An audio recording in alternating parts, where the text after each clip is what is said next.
Hey guys, so I found this pretty cool infographic here from Samsung, which is pretty cool. Actually, it's comparing all the Galaxy devices, the Galaxy S flagship devices, since like 2010, I think. So it's the Galaxy S5, the new one, versus the Galaxy S4 from last year, the Galaxy S3 from 2012, the Galaxy S2 from 2011, and then I can only guess the Galaxy S from 2010. I wasn't really doing that much on YouTube 2010, so this will be a trip down the memory lane. And then of course there are different variants on all of these different devices, and you can see kind of how they are gradually improving in size and everything. You can really see that they're doing improvements, and people are always wanting super many new cool things each time, and I mean that's not gonna happen all the effing time. But let's compare them here. So first of all, pretty fun when they're going back here in time. The Galaxy S, the original one, was almost 1 centimeter in thickness. Then the Galaxy S2 8.89. It definitely shrank down there a little bit, and then it actually got a little bit bigger with the Galaxy S3, and then the Galaxy S4 became the thinnest one ever, 7.9 millimeters. And then this is almost the thinnest one, but it's just behind the S5 is just behind the Galaxy S4, at least the LTE advanced variant.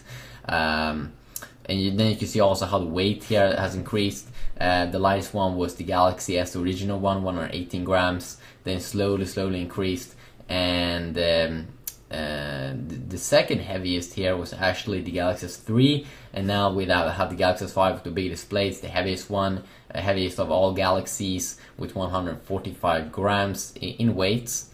And if we move down here to the display area, you can see how it's increased from a Super AMOLED screen here, 4-inch, to Super AMOLED Plus display on the Galaxy S2, and then an HD Super AMOLED 4.8-inch screen on the Galaxy S3, 5-inch Full HD Super AMOLED display. Full HD basically means like 1080p full. This one was only like 720p, and then now again it's a Full HD Super AMOLED display, but it's a little bit bigger.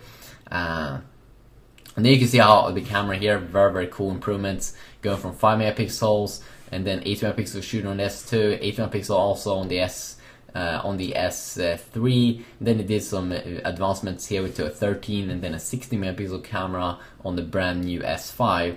And then you can see how the processor has been increased from a single core to then dual core on the S2, to quad core on the S3, which was pretty insane when it arrived, and then a very high clocked quad core here on the S4, and then even a slight bump here on the S5, which is having the Snapdragon 801 chipset, which is a little bit higher clocked.